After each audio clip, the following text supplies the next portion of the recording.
Hello everyone, welcome to Kiko. Good afternoon all of you.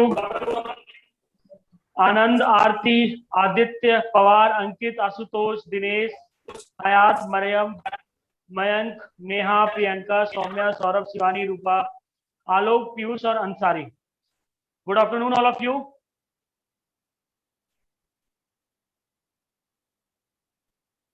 Good afternoon all of you.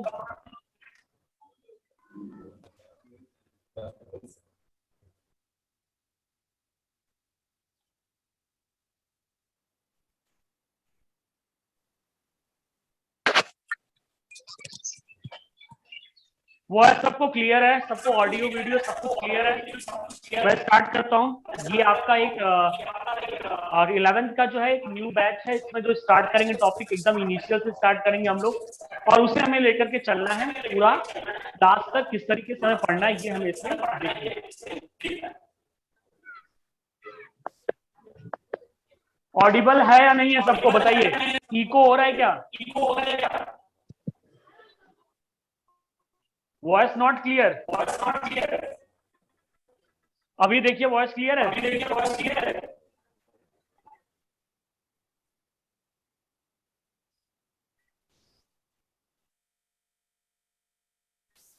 Double voice आ रही है.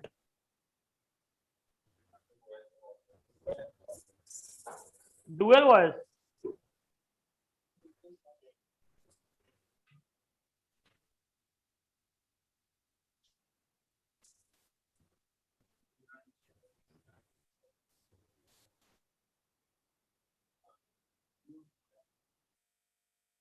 अब clear है. अब voice clear है.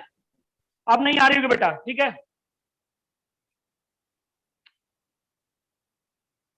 चलिए सब लोग आ चुके हैं. ठीक है, सब लोग यहाँ पे चैट को होल्ड करें और थोड़ा सा बात को सुने कि हम लोग को क्या पढ़ना है, किस तरीके से इसको लेकर के चलना है. ठीक है, तो एकदम फ्रेश है. यहाँ से हम लोग को स्टार्ट करना है. वॉइस आ रही है बेटा, आप ध्यान से सुनो. रूपा,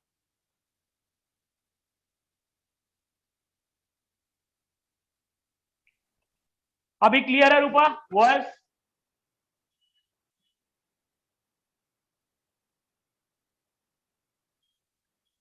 चलिए ठीक है, मैं स्टार्ट करता हूं. तो हमारा जो टॉपिक है वो है diversity in the living world, और इसी के साथ हम लोग अटैच करके चलते हैं इसमें बायोलॉजिकल क्लासिफिकेशन. मींस ये दोनों का दोनों टॉपिक क्या है, पूरा एकदम मिक्सअप है, और इसको हम लोग वन बाय वन इसको लेकर के चलेंगे कि इसमें क्या चीजें हमको देखनी. तो सबसे पहले इसमें हम लोग बात करते हैं कि जो डाइवर्सिटी है और जो लिविंग वर्ल्ड के अंदर डाइवर्सिटी है, उसके जब क्लासिफिकेशन की बात होती है तो हम लोग इसको कैसे देखते हैं और किस तरीके से इसको हम लोग पढ़ते हैं. तो इसको हम लोग स्टार्ट करेंगे diversity in the living world, और इसको स्टार्ट करने के लिए हमारे पास, ठीक है, हम लोग स्टार्ट करेंगे आज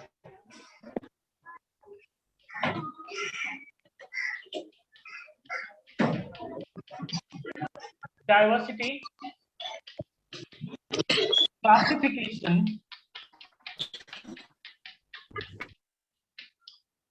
ये हम लोग को यहाँ पे स्टार्ट करना है, डाइवर्सिटी क्लासिफिकेशन. चलिए, हाँ सब कुछ स्टार्टिंग से स्टार्ट हो रहा है, बस आप फोकस करना है आप लोगों को. हाँ ये न्यू बैच है, पूरा न्यू है, मीन्स इसमें स्टार्टिंग से सब कुछ है यहाँ पे.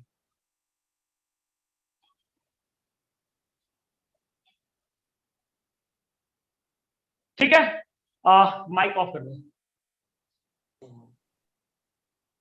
सबका माइक ऑफ कर दो. हो गया बेटा, हो गया, सबका माइक ऑफ हो गया. ठीक है, चलिए पीयूष, शिवानी, सौरभ, सौम्या, अंसारी, रोहन, ऋतिक, प्रियंका, नेहा, मयंक, मरियम, हयात, कविता, इशिका, दिनेश, आशुतोष, आशु, अंकित, पवार,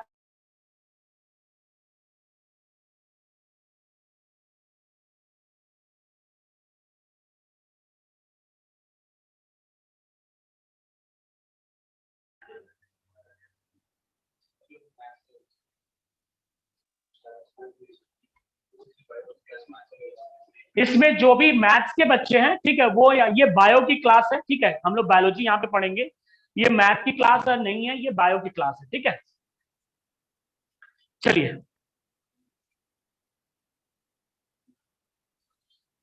तो डाइवर्सिटी का मतलब हमारे पास सीधा एक स्टेटमेंट होता है कि number and type of living beings, हम लोग क्या बोलते हैं, number and types of living being. तो यहाँ पे डाइवर्सिटी का जो मतलब निकलता है, एग्जैक्ट मीनिंग जो होती है हमारे लिए, वो क्या होता है, number and type, number and type. ठीक है, वो भी किसकी हम लोग बात करते हैं, number and type, living beings की। किसकी बात करते हैं, लिविंग बींग्स की बात करते हैं। किसकी बात करते हैं, लिविंग बींग्स, कि कितने नंबर में पाए जाते हैं और कितने टाइप्स होते हैं। तो इसके लिए हम एक चार्ट देखते हैं, उस चार्ट के अकॉर्डिंग हमें, जो कि आप बेसिक से पढ़ते चले आ रहे, क्लास 9 वगैरह सब में आपने वो देखा होगा कि हम लोग पूरे के पूरे ऑर्गेनिज्म को एक चार्ट के अंदर डालते हैं और उससे समझते हैं कि किस तरीके से चीजें जो है क्लासिफाई होती है, किस तरीके से बाइफर्केट होकर के अलग अलग किंगडम बनते हैं। तो हमें यहां पे आज बात करनी है बेटा, हिस्टोरिकल बैकग्राउंड ऑफ क्लासिफिकेशन। किस पे बात करनी है, हिस्टोरिकल बैकग्राउंड ऑफ क्लासिफिकेशन पे हम लोग बात करेंगे। क्लियर है, तो आज हम लोग आगे बढ़ते हैं। ठीक है, हम लोग कहां पे आज स्टार्ट करेंगे, हिस्टोरिकल बैकग्राउंड। किसकी बात करेंगे, historical background of classification, historical background of classification. चलिए, सबको पता है कि जो क्लासिफिकेशन में जो हमको मेन पढ़ना होता है, अगर मैं यहां पे स्टार्टिंग में कुछ बातें लिख रही हूं तो ये सबको पता है कि ये सारी चीजें क्या होती है। किंगडम मोनेरा की बात करूं, ठीक है, प्रोटिस्टा की मैं बात करूं, ठीक है, मैं फंजाई की बात करूं, या मैं बात करूं प्लांट की, या मैं बात करूं एनिमल की, ये सबको थोड़ी बहुत नॉलेज सबके पास है कि ये क्या होता है किंगडम। ठीक है, ये सबको नॉलेज है इसके बारे में। क्लियर, तो यहां पे किसकी, किंगडम मोनेरा हो गया, किंगडम प्रोटिस्टा हो गया, किंगडम फंजाई हो गया, किंगडम प्लांट हो गया, और किंगडम एनिमिलिया हो गया। क्या आप सब लोगों ने इसके बारे में तो सुना ही होगा, सब लोगों को इसके बारे में पता है, थोड़ा बहुत नॉलेज सबको होगी। सब रिप्लाई कर सकते हो चैट बॉक्स में, मैं यहाँ पे आपको रिप्लाई देता रहूंगा। ठीक है, सबको पता है इसके बारे में, ईच एंड एवरी स्टूडेंट सबको पता है इसके बारे में। ठीक है, सब लोग रिप्लाई करेंगे यहाँ पे, जितने भी लोग हैं सबका रिप्लाई मुझे चाहिए, जितने भी लोग हैं यहाँ पे सबका रिप्लाई मुझे चाहिए। चलिए, तो यहां पे स्टार्टिंग ये होती है कि ये सारी चीजें जो आज हम पढ़ रहे हैं, वो सारी चीजें किस तरीके से पूरा का पूरा जो एक सिस्टम बन गया, एक पूरा का पूरा एक नॉलेज बेसिस, हमको एक पूरा का पूरा डेटा मिल गया, ये सारी चीजें किस तरीके से परफॉर्म होंगी। तो इसमें सबसे जो बड़ी बात आती है वो क्या आती है, हिस्टोरिकल बैकग्राउंड की बात होती है। किसकी बात होती है, हिस्टोरिकल बैकग्राउंड की बात। तो हिस्टोरिकल बैकग्राउंड कुछ ऐसा होता है कि हमें साइंटिस्ट के नेम जो होते हैं उस पर फोकस करना होता है कि किस साइंटिस्ट ने कब कौन सा किंगडम बनाना शुरू किया, उसके बारे में जानकारी दी, उसके बारे में सफिशिएंट डाटा दिया, क्या वो सही था, क्या वो गलत था, ये सारी चीजें आती है। कुछ चीजों को देखो, हम क्या लेते हैं, एक पूरा हिस्टोरिकल बैकग्राउंड में क्या होता है कि मान लो सबसे पहला जो नाम आता है, द फर्स्ट नेम, जिनको हम लोग एक नाम से भी जानते हैं, हम लोग क्या बोलते हैं कि द फादर ऑफ बायोलॉजी किसको कहते हैं बेटा। आप सबका मुझे जवाब चाहिए कि फादर ऑफ बायोलॉजी हम किससे बोलते हैं, बताइए, रिप्लाई करिए, फादर ऑफ बायोलॉजी हम किससे बोलते हैं।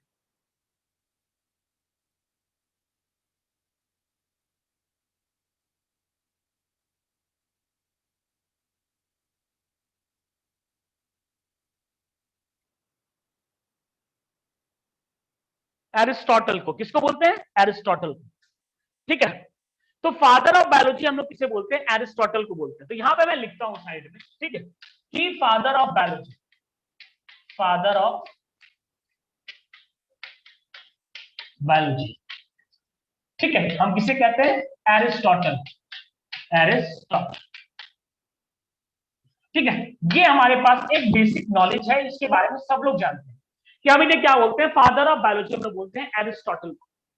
क्या आपको पता है कि एरिस्टोटल एक साइंटिस्ट नहीं थे, एक फिलोसफर थे। क्या थे? एक फिलोसफर थे। क्या थे? फिलोसफर। ठीक है, फादर ऑफ बायोलॉजी इनको बोलते हैं। But what is the role behind the classification? Aristotle का क्या रोल था क्लासिफिकेशन में? हमें अगर क्लासिफिकेशन पढ़ना है तो हमें किसका रोल समझना होगा?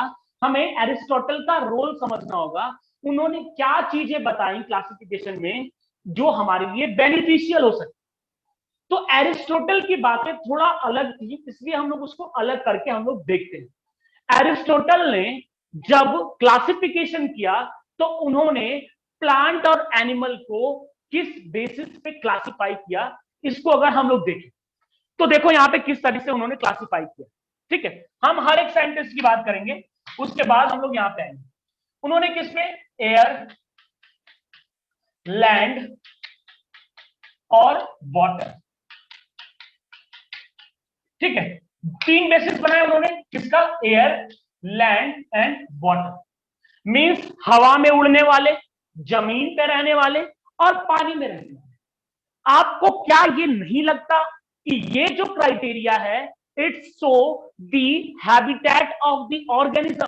क्या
अब वॉइस आ रही है? वॉइस क्लियर है अब?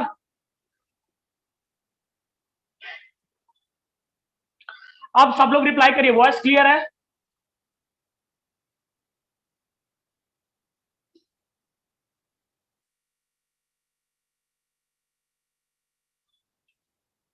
चलिए, तो हम लोग स्टार्ट करते हैं। मैं फिर से स्टार्ट करता हूं, ठीक है? मैं फिर से सब कुछ रिपीट कर रहा हूं, ध्यान से सुनो, ठीक है? मैं सब कुछ फिर से रिपीट कर रहा हूं, ध्यान से सुनिए, ठीक है? तो हम लोगों ने क्या पढ़ा कि सिर्फ और सिर्फ हमें यहां बात करनी थी हिस्टोरिकल बैकग्राउंड की, कि एरिस्टोटल ने, जिनको हम लोगों ने फादर ऑफ बायोलॉजी बोला, उन्होंने क्लासिफिकेशन को किस बेसिस पे, ठीक है, क्लासिफाई करने की कोशिश की। तो उन्होंने 3 क्राइटेरिया दिए। पहला क्राइटेरिया क्या था? एयर। दूसरा क्राइटेरिया क्या था? लैंड। और तीसरा क्राइटेरिया क्या था? वाटर। मीन्स हवा में, जमीन पे और पानी में। मीन्स ये 3 क्राइटेरिया उन्होंने दिए किसके लिए? क्लासिफिकेशन के लिए। किसके? ऑर्गेनिज्म के। और वो ऑर्गेनिज्म क्या थे? प्लांट और एनिमल्स। क्या थे? प्लांट्स और एनिमल्स। तो मैं आप लोगों से एक क्वेश्चन पूछता हूं कि क्या एरिस्टोटल ने एक बेस नहीं दिया कि हैबिटेट की जानकारी हो सके? बताओ कि क्या इसके हिसाब से, according to the air, land and water, ठीक है, आप जस्टिफाई कर सकते हैं कि क्या है हैबिटेट? बताइए।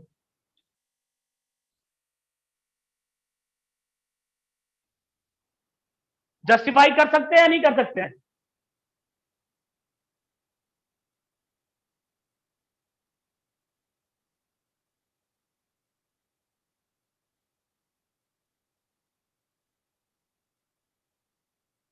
चलिए, ठीक है, तो हम लोग यहां से जस्टिफाई कर सकते हैं कि क्या होता है। बट जब उन्होंने क्राइटेरिया दिया, ये मिस ये किसके लिए? एयर, लैंड और वाटर। और किसके लिए दिया? उन्होंने 2 चीजों के लिए दिया, ठीक है, इन तीनों को, मिस ये, ठीक है, ये 2 चीजों के लिए दिया। किसके किसके लिए? प्लांट के लिए दिया और एनिमल के लिए। किसके लिए दिया? एनिमल के लिए। प्लांट के लिए दिया और किसके लिए दिया? एनिमल। मीन्स ये एरिस्टोटल की बात है। मीन्स एरिस्टोटल ने एक क्राइटेरिया पूरा का पूरा शो किया, और उस क्राइटेरिया के बेस पे ये एक बातें सामने आई। ठीक है, तो अगर हम लोग एनिमल की बात करें तो एनिमल भी इस बेस पे क्लासिफाई हो सकता था। हम अगर प्लांट की बात करें तो प्लांट भी इस बेस पे सर्टिफाई, जस्टिफाई हो सकता था। बट इस वाले केस में प्लांट जस्टिफाई नहीं होना। क्या कोई ऐसा प्लांट है जो कि एयर में सर्वाइव या किसी भी तरीके का हो? बताओ, यस और नो। क्या आपको लगता है कि कोई ऐसा प्लांट है जो इस क्राइटेरिया को फुलफिल कर सके? बताइए अंसारी।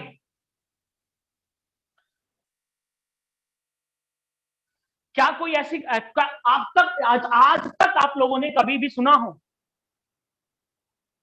ठीक है,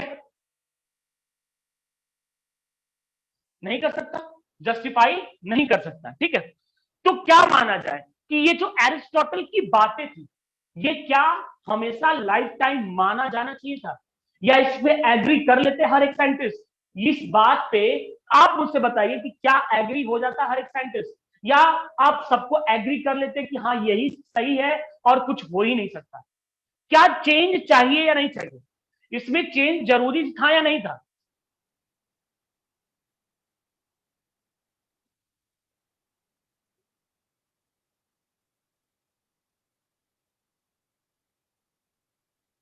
चेंज इसमें क्या था? जरूरी था।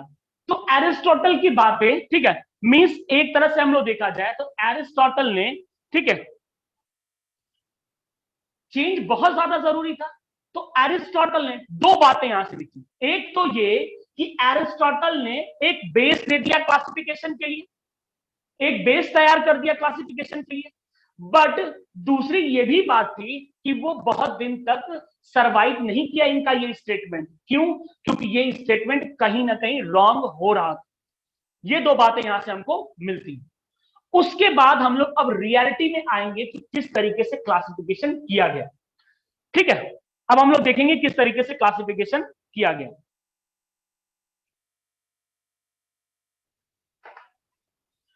चलिए, अब आते हैं, हम लोग देखते हैं। ठीक है, अब यहां से मैं चेंज करता हूं। ठीक है, ये आप लोग स्क्रीनशॉट लेना चाहते हो तो ले सकते हैं। स्क्रीनशॉट अगर लेना चाहते हो तो ले सकते हैं आप लोग। स्क्रीनशॉट लेना चाहते हैं तो ले सकते हैं इसमें।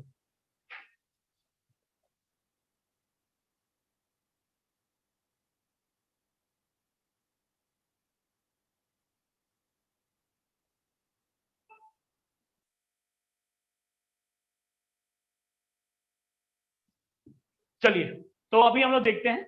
आरती, रूपा, पवार, अंकित, आशु, आशुतोष, आस्था, दीपांशी, दिनेश, ठीक है, हयात, अंसारी, इशिका, कविता, हयात, मरियम, मैं, नेहा, प्रियंका, रोहन, अंसारी, सौम्या, सौरभ। तो अब हम लोग यहां से आगे मूव करेंगे, ठीक है। नाउ हिस्टोरिकल बैकग्राउंड में हम लोग थोड़ा और जाएंगे और देखेंगे कि एरिस्टोटल को फॉल्स किसने किया। आज आप मुझसे एक बात बताओ कि अगर हम लोग historical background one by one लेकर के चलते हैं, ठीक है, मान लो किसी ने सबसे पहले किसी भी चीज को डिफाइन किया, ठीक है, हम लोगों ने भी माना कि एरिस्टोटल ने सबसे पहले क्लासिफिकेशन को क्या किया, डिफाइन किया। उनका क्राइटेरिया क्या था, आपके सामने। बट ऐसा जरूरी है क्या कि अगर जो इन्होंने स्टेटमेंट दे दिया या इन्होंने जो डेफिनेशन दे दी क्लासिफिकेशन की, क्या वो आगे भी सही है? अगर उसको कोई गलत ठहरा सकता है या उसमें कोई कमी निकाल सकता है या उसमें कोई डिफरेंस बता सकता है, तो क्या नई थ्योरी नहीं आएगी? आएगी या नहीं आएगी, बताओ। अगर कोई पर्टिकुलर साइंटिस्ट एरिस्टोटल की बातों को गलत साबित कर दे, तो क्या नई थ्योरी आएगी या नहीं आएगी?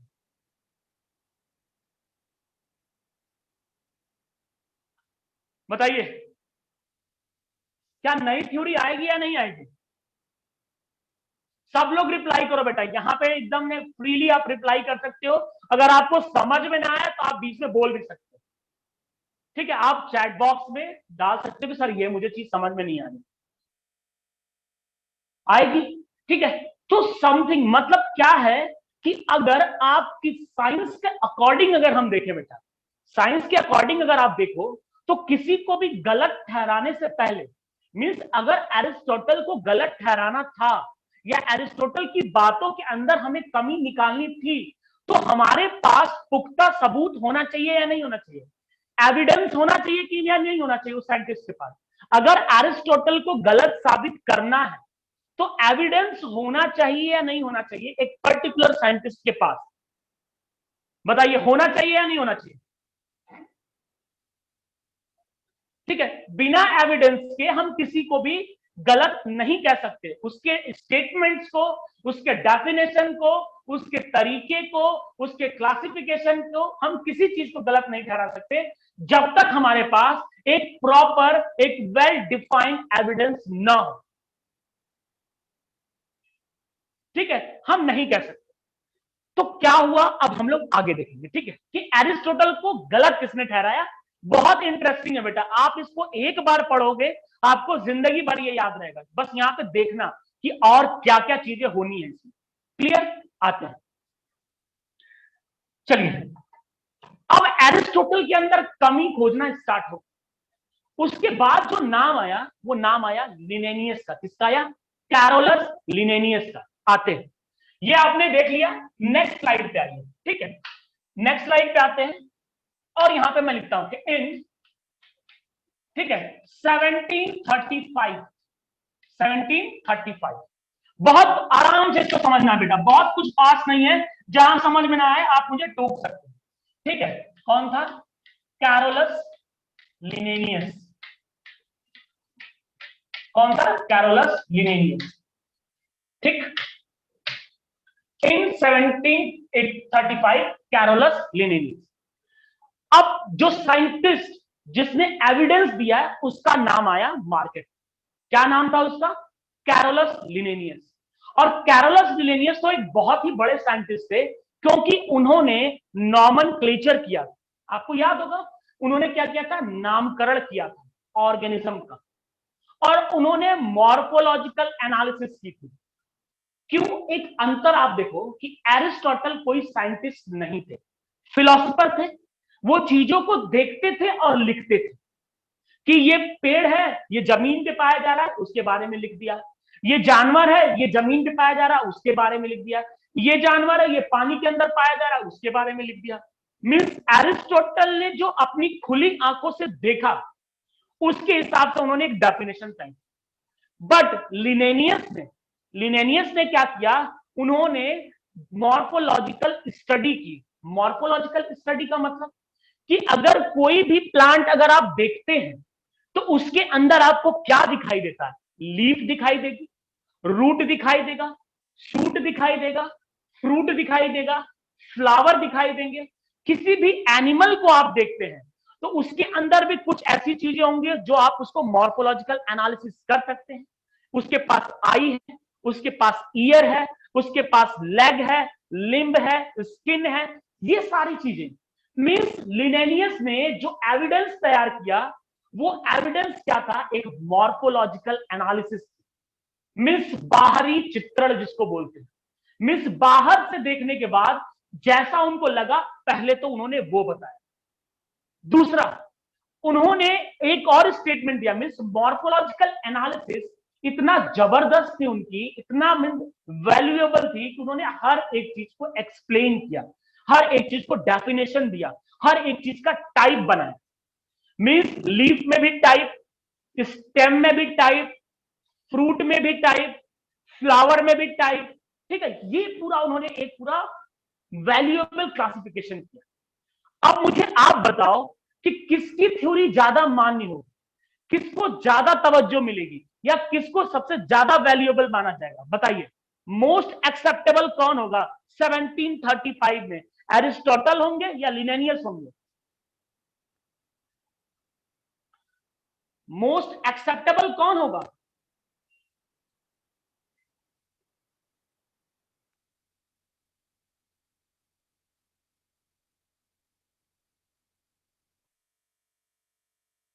मोस्ट एक्सेप्टेबल कौन हुए? लिनेनियस हुए।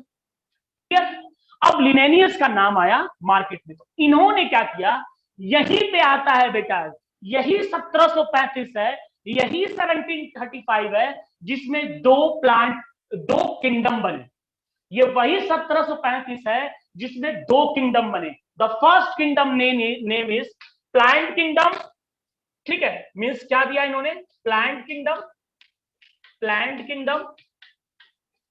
ठीक है, और इन्होंने किसके बारे में बताया, ठीक है, animal kingdom, animal kingdom, plant kingdom और एनिमल किंगडम। किसके बारे में बताया, प्लांट किंगडम और एनिमल किंगडम के बारे में बताया। तो यहां पे एक स्टेटमेंट आ गया 1735 में, क्या आया, two kingdom classification system arises. Means पूरे पूरे वर्ल्ड में ये फैल गया कि टू किंगडम सिस्टम होता है। Means at the time, at the era of 1735, the most acceptable theory is given by Carolus Linnaeus. Means 1735 में सबसे ज्यादा डिफाइन किसकी थ्योरी थी, कैरोलस लिनेनियस की। किसकी थी, कैरोलस लिनेनियस की। इन्होंने क्या दिया, टू किंगडम सिस्टम दिया। क्या दिया, टू किंगडम सिस्टम।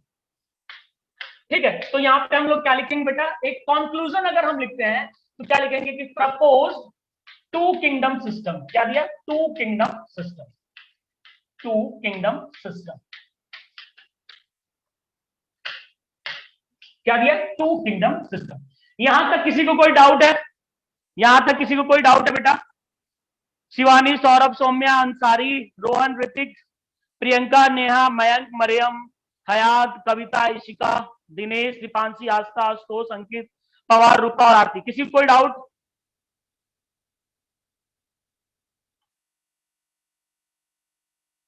चलिए, अब मेरा आपसे एक सवाल, आप बहुत ध्यान सुनना। ठीक है, मेरा जो क्वेश्चन है आप सब लोगों से है। ठीक है, चलिए चलिए, अब हम लोग आगे चलते हैं। मैं आपसे क्वेश्चन पूछूंगा, आप लोग मुझे जवाब देना। ठीक है, क्या कैरोलस लिनेनियस की थ्योरी में गलती नहीं निकाली जा सकती थी? बताओ, क्या कैरोलस लिनेनियस की थ्योरी में गलती निकाली जा सकती थी या नहीं निकाली जा सकती? बताइए, निकाली जा सकती थी या नहीं निकाली जा सकती? यस। ठीक है, बट एट द टाइम, ठीक है, 1735 प्लांट और एनिमल का जो क्लासिफिकेशन किया, ठीक है, जो प्लांट और एनिमल किंगडम का क्लासिफिकेशन हुआ, ठीक है, उसमें तो कुछ नहीं आया। ठीक है, इसको एकदम लास्ट में देखना, जब एकदम हम लोग 5 किंगडम पे पहुंचेंगे बेटा, तब इतना इंटरेस्टिंग फैक्ट निकल के आएगा कि आप खुद सोचोगे कि हाँ, ये सबसे मान्य चीज है। बट आप यहां बने रहो। ठीक है, अब हम लोग चलते हैं। ठीक है, देखो उसके बाद क्या हुआ। ठीक है, ये डेट आप लोग याद रखना। ठीक है, 1735 के बाद, ठीक, 1735 के बाद इन 1866, कब, इन 1866, मैं स्लाइड चेंज कर रहा हूं, ध्यान देना।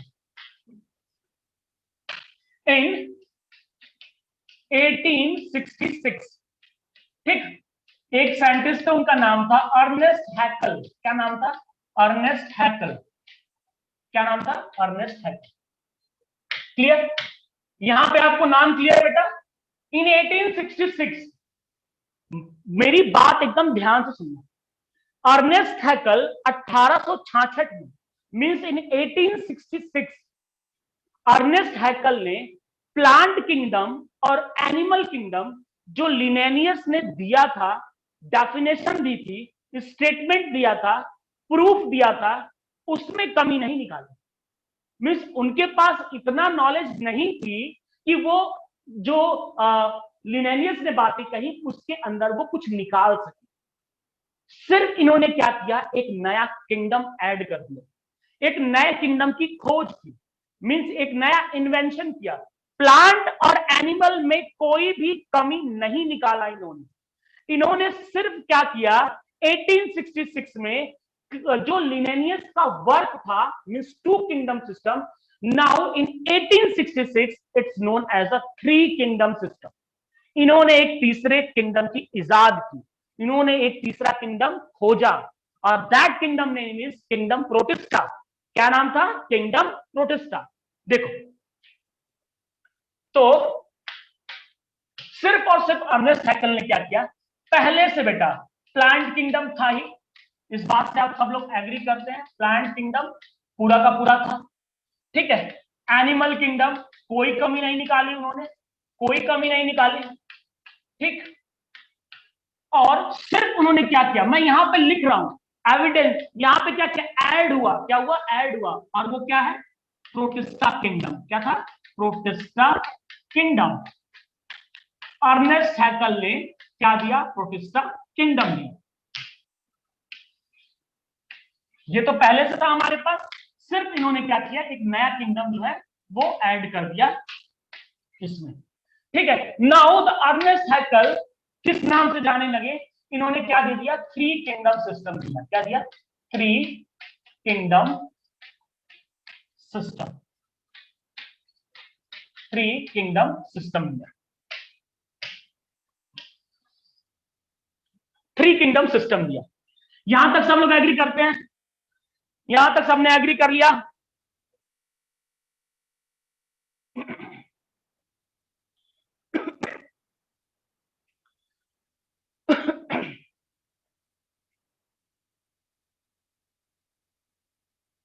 चलिए, तो जितने भी लोग हैं, चीजें समझ में आ रही है सबको?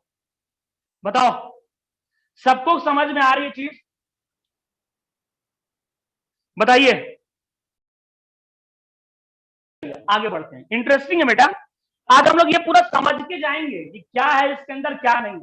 लास्ट में जब हम पहुंचेंगे बेटा तो इतना इंटरेस्टिंग, आपको मजा आएगा, खुद मजा आएगा, आप देखना। ठीक है, 1866 की बात हो तो आप स्लाइड देखो, आप स्लाइड देखो, अपने दिमाग में थोड़ा रिकॉल करो चीजों को। देखो, एरिस्टोटल की बात हुई, इन्होंने बेस दे दिया, इनको गलत ठहराया गया। इनको क्या किया गया? गलत ठहराया। किसने ठहराया? ठीक है, लिनेनियस। ये इन्होंने दिया, टू किंगडम सिस्टम इन्होंने दिया। दूसरा क्या हुआ कि 1866 में सिर्फ अर्नेस्ट हैकल ने एक किंगडम ऐड कर दिया, और उसका नाम क्या था? उसका नाम था प्रोटेस्टा। इतना आपको याद होगा। अब हम चलेंगे आगे। ठीक है, अब हम आगे मूव करते हैं, देखते हैं। ठीक है, इन 1938, in 1938 the scientist name is Copeland. क्या नाम था? Copeland. The scientist name is Copeland. क्या नाम था? Copeland. ठीक, कोपलैंड ने भी क्या किया? कोपलैंड आए। ठीक है, अब देखो कितना सीरीज में मैंने इसको तैयार किया है। ठीक है, 1735, ठीक है, 1866 एंड नाउ 1938। नाउ 1938 एकदम सीरीज में चल रहा है बेटा। अभी मैं इसका सम अप जब करूंगा तो आपको और अच्छा लगेगा। ठीक है, तो हुआ क्या कि 1938 में जब कोपलैंड आए, कोपलैंड ने क्या किया? इन्होंने भी कोई कमी नहीं निकाली, नथिंग। ठीक है, इन्होंने भी कोई कमी निकालने की कोशिश नहीं की। इन्होंने क्या किया? सिर्फ और सिर्फ इन्होंने भी क्या किया, ऐड किया किसको, एक नए किंगडम को। हम उसकी बात करेंगे, देखते हैं, मैं लिखता हूं फिर उस पर हम लोग बात करेंगे, ठीक है। इंटरेस्टिंग फैक्ट इसके बाद रखा, आपको पता है कि पहले से क्या था, किंगडम, ठीक है, प्लांट था, किंगडम प्लांट था, ठीक है, किंगडम एनिमल भी बन चुका था। इन दोनों को किसने दिया था, लिनेनियस ने। आपको पता है कि किंगडम प्रोटिस्टा भी मार्केट में आ चुका था, ठीक है, कौन आ चुका था, प्रोटिस्टा। इसको किसने दिया, हैकल ने दिया, अर्नेस्ट हैकल ने। इन्होंने क्या किया, ठीक है, इन्होंने एक नया बनाया और उसका नाम क्या पड़ा बेटा, उसका नाम पड़ा किंगडम मोनेरा। क्या पड़ा, किंगडम मोनेरा। मींस इन्होंने भी एक ऐड किया, क्या किया, ऐड किया, एक किंगडम ऐड किया। नाउ द 1938 में कोपलैंड के द्वारा दिए गए किंगडम के बाद ये चीजें क्या कहलाने लगी, ये चीजें फोर किंगडम सिस्टम कहलाने लगी। Four kingdom system, four kingdom system क्या कहलाने लगी, फोर किंगडम सिस्टम कहलाने लगी।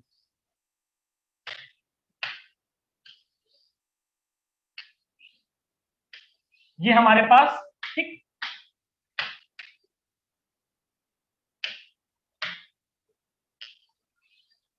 ठीक है, तो इन्होंने ऐड किया सिर्फ कोपलैंड ने 1938 में, सिर्फ एक नया किंगडम ऐड किया। तो अब तक हमारे पास कितने आ चुके थे, फोर किंगडम सिस्टम पे आ चुके थे। मींस 1938 तक अगर कोई भी स्टूडेंट उस टाइम पे रहा होगा तो उसको क्या पढ़ाया जाता रहा होगा, उसको पढ़ाया जाता रहा होगा फोर किंगडम सिस्टम। यहां तक सबको क्लियर है, यहां तक सबको क्लियर है बेटा, यहां तक सबको क्लियर है। आरती, रूपा, पवार, अंकित, आशुतोष, आस्था, दीपांशी, दिनेश, इशिका, सबको क्लियर है बेटा, ठीक है। रिस्पॉन्स सबका आना चाहिए, ठीक है, कभी पढ़ाने में मजा आता है बेटा, रिस्पॉन्स सबका आएगा, नो डाउट। आपको एकदम, ठीक है, आप एकदम यहां से जुड़ जाओगे, कनेक्ट हो जाओगे। चलिए अब आते हैं उस इंटरेस्टिंग फैक्ट पे, अब आते हैं हम लोग उस इंटरेस्टिंग फैक्ट पे, ठीक है। चलिए ये हो गया।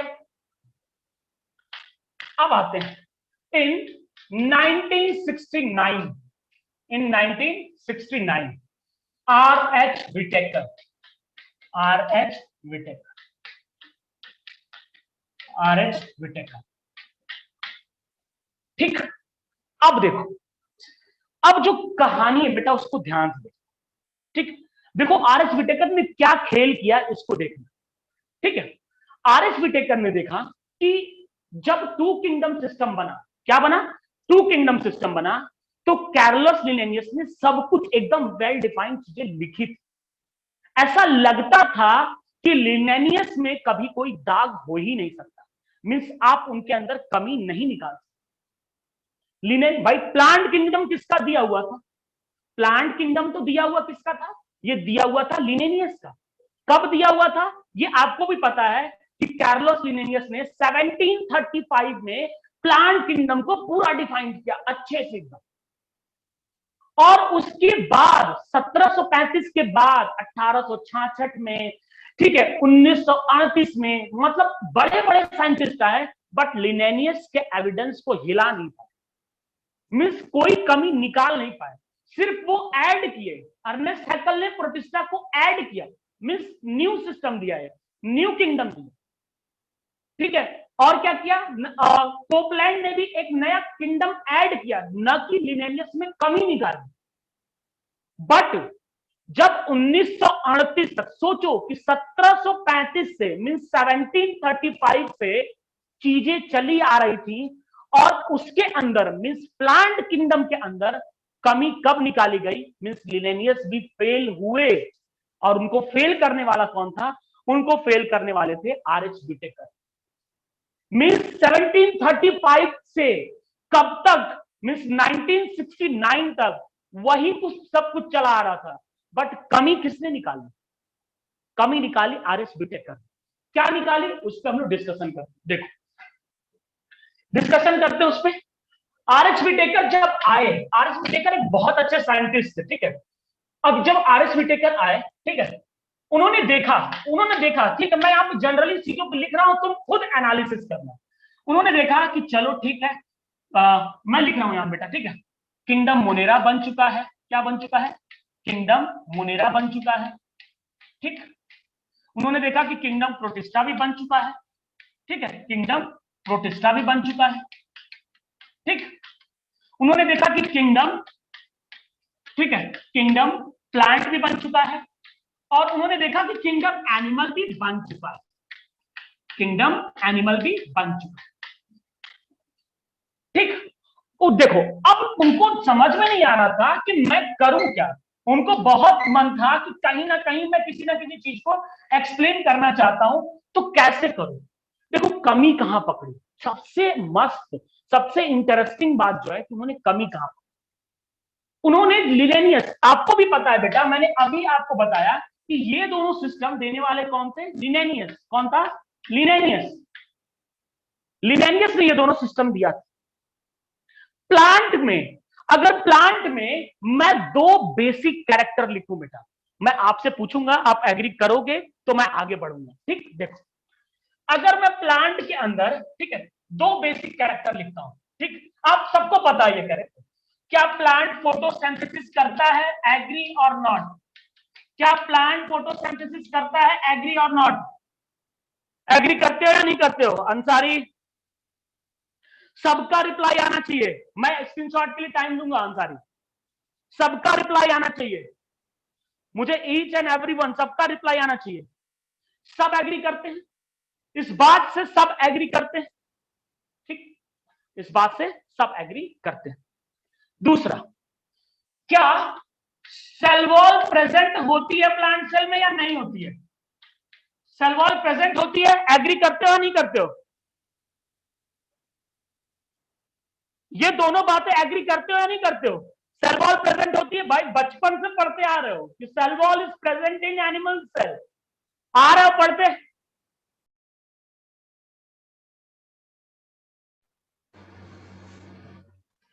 इस बात से आप एग्री करते हैं, ठीक,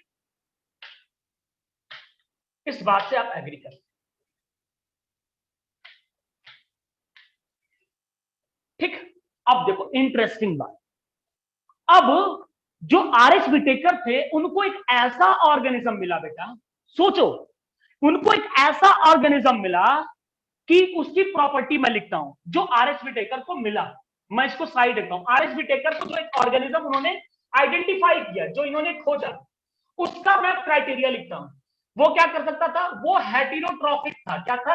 हेटेरोट्रॉफिक, मींस अपना खाना खुद से नहीं बनाता था। बट उसकी दूसरी प्रॉपर्टी क्या थी कि उसके पास सेल वॉल प्रेजेंट था। सेल वॉल प्रेजेंट था। ठीक, दो प्रॉपर्टी। उन्होंने एक ऐसा ऑर्गेनिज्म खोजा बेटा कि जिसके पास क्या थी? ठीक है, सबसे पहली बात यह थी कि वो ऑटोट्रॉफिक नहीं था, मींस फोटोसिंथेसिस नहीं कर सकता था, दूसरे के ऊपर डिपेंडेंट था। दूसरी प्रॉपर्टी क्या थी? कि सेल वॉल प्रेजेंट था। अब मुझे एक, ये दोनों प्रॉपर्टी मैच कर रही है नहीं कर रही?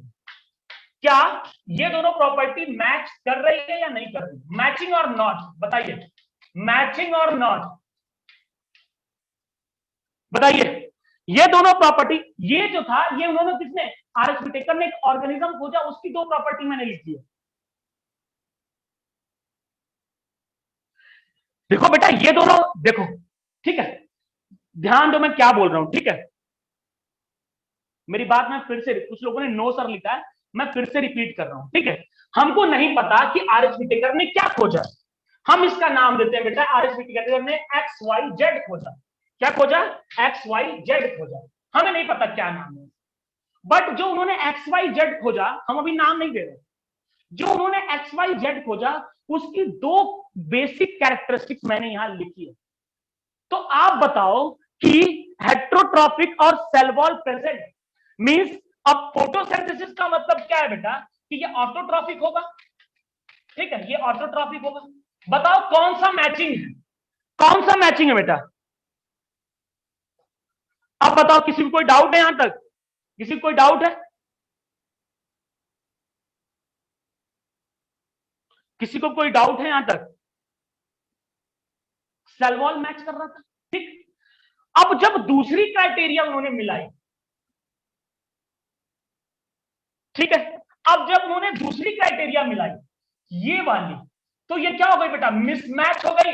क्या हो गया, मिसमैच हुआ या नहीं हुआ, ये मिसमैच किया या नहीं किया, ये दोनों मिसमैच हुआ कि नहीं हुआ, बोलो बताओ दीपांशी, अंसारी, आशुतोष, आस्था, बताइए कि ये दोनों मिसमैच हुआ या नहीं हुआ।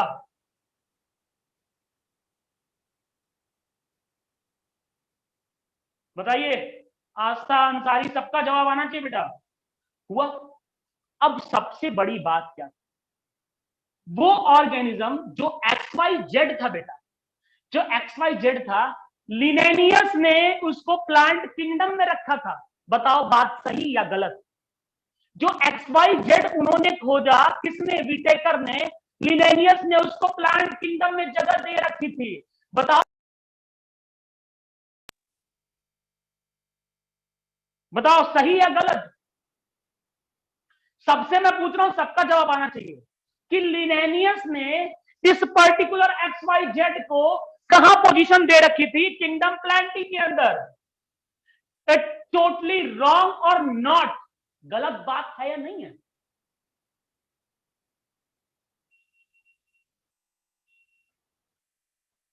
अब देखो अब उस जमाने के साइंटिस्ट अब डायरेक्टली क्या कर सकते थे, अब आर एस विटेकर को कुछ समझ में नहीं आ रहा था बेटा उस टाइम।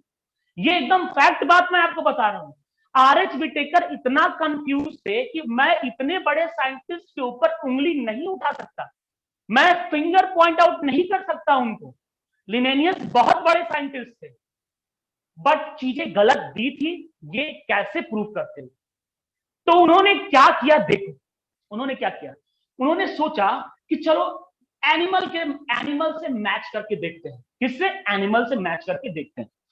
एनिमल की दो प्रॉपर्टी मैं लिखता हूं बेटा, एनिमल की दो प्रॉपर्टी मैं लिखता हूं, ठीक। देखो ध्यान देना बेटा, एकदम जिसको ना समझना है मुझसे बोलना। एनिमल की दो प्रॉपर्टी मैं लिखता हूं।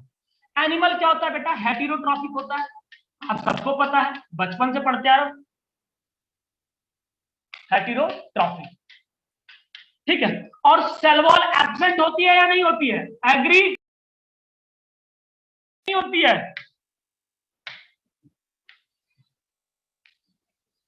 सेल वॉल एब्सेंट होती है या नहीं होती है, बताइए सब लोग बताइए कि ये जो दो बेसिक कैरेक्टर मैंने लिखे हैं,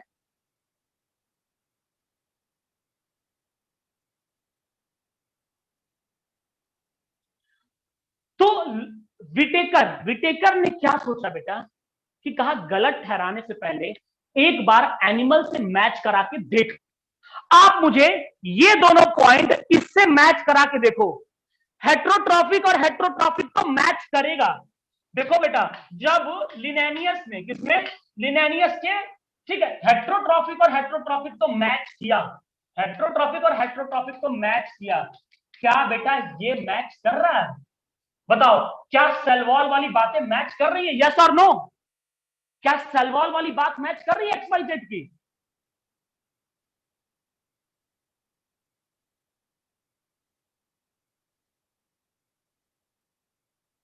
नहीं कर रही है। तब विटेकर को लगा कि it's a blunder mistake by Carolus Linnaeus. तब उन्होंने उंगली उठाई कि नहीं, लिनेनियस से गलती हुई है, उन्होंने कैरेक्टर्स की स्टडी ढंग से नहीं की है। और तब जाकर के आर एच विटेकर ने एक नया किंगडम बनाया। क्यों, क्योंकि ये एक्स वाई जेड न तो प्लांट का रहा और ना एनिमल का रहा, इसकी प्रॉपर्टी दोनों में मैच नहीं कर रही। क्या आपको लगता है बेटा कि एक्स वाई जेड की प्रॉपर्टी प्लांट से मैच कर रही है, यस और नो, क्या आपको लगता है एक्स वाई जेड की प्रॉपर्टी प्लांट से मैच कर रही है, यस और नो,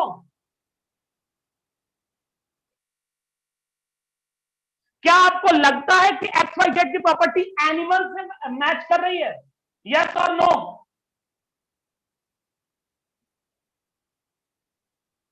तो क्या ये नया किंगडम बनना चाहिए या नहीं बनना चाहिए, क्या एक्स वाई जेड नया किंगडम बनना चाहिए या नहीं बनना चाहिए, आप लोग मुझसे बताओ, एक्स वाई जेड नया किंगडम बनना चाहिए या नहीं बनना चाहिए। तो आप लोग बताइए, the kingdom name is kingdom fungi. क्या आया? Kingdom fungi. ठीक है, तो जो नया किंगडम बेटा बना, ठीक है, इतनी इतनी कहानियों के बाद, इतनी कहानियों के बाद, इतनी कहानियों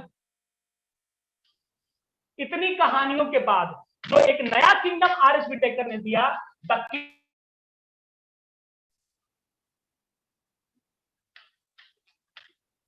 किंगडम फंजाई। क्या है? Kingdom fungi. किंगडम फंजाई है। बताओ इंटरेस्टिंग था या नहीं था? इंटरेस्टिंग था या नहीं था बेटा? बताइए, इंटरेस्टिंग लगा या नहीं लगा ये?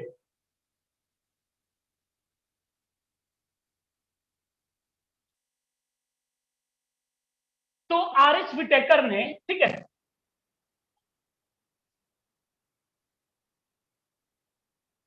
चलो इसको समअप करते हैं, देखिए इसको समअप करते हैं। स्क्रीनशॉट लेना है, ये ले लो बेटा स्क्रीनशॉट। बेटा फटाफट ले लो आप लोग, मुझे टाइम भी कम है, मुझे एक बात और बतानी है, ठीक है? स्क्रीनशॉट ले लो।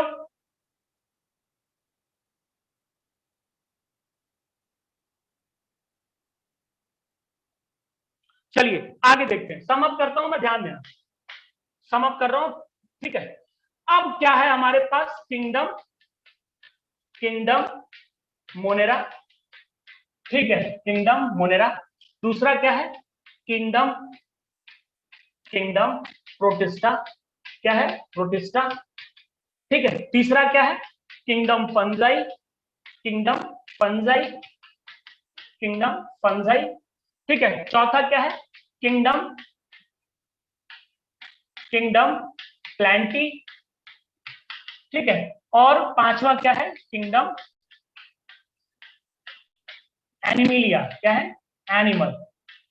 अब इसके सामने लिख लो आप, किंगडम मोनेरा किसने दिया था बेटा?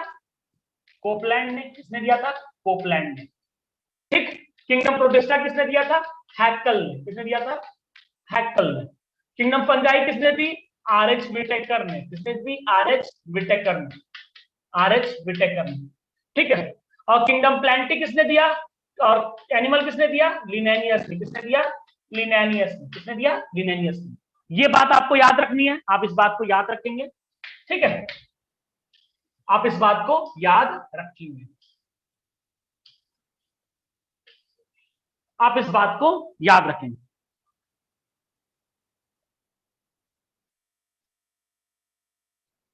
फादर ऑफ बायोलॉजी सिर्फ यही एक कारण नहीं था अंकित कि फादर ऑफ बायोलॉजी से उनका नाम क्यों हटा दिया जाए, ऐसा कुछ नहीं। एरिस्टोटल ने, अच्छा बताओ, कि अगर वो क्लासिफिकेशन की राह नहीं दिखाते या वो एक तरीका नहीं बताते तो क्या इस राह पे कोई चल पाता या कोई इस पाथवे पे आ पाता? नहीं आ पाता। उन्होंने सिर्फ एक दिशा दी है, एक उन्होंने वे दिखाया लोगों को, इसलिए उनको फादर ऑफ बायोलॉजी कहते हैं। चलिए आते हैं, तो आर एच विटेकर, ठीक है, आर एच विटेकर को हम लोग क्या बोलते हैं बेटा? इन्होंने क्या दिया था? 5 किंगडम सिस्टम दिया था। क्या दिया था? 5 kingdom system, the most acceptable theory. 5 kingdom system, the most acceptable theory till today, आज तक की सबसे एक्सेप्टेबल थ्योरी है बेटा। आप कमी निकालना चाहते हो तो निकाल लो, आप लोग चाहते हो इनके अंदर कमी निकालना? हाँ, स्टार्टिंग उन्होंने किया, चाहते हैं आर एस विटेकर के अंदर कमी निकालना? बताइए।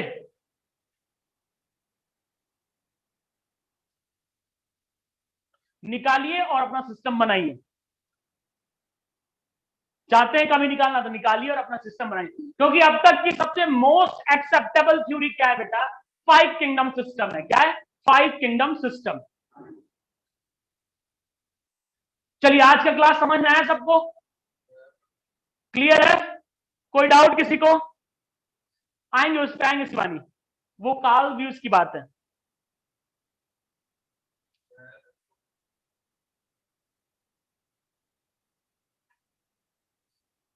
क्लियर है सबको? मजा आया सबको? इंटरेस्टिंग था सब कुछ? चलिए, रक्षा, आरती, रूपा, पवार, अंकित, आशुतोष, आस्था, दीपांशी, दिनेश, ऋषिका, कविता, चलिए ठीक है सब लोग। अब नेक्स्ट क्लास आपका स्टार्ट होने वाला है।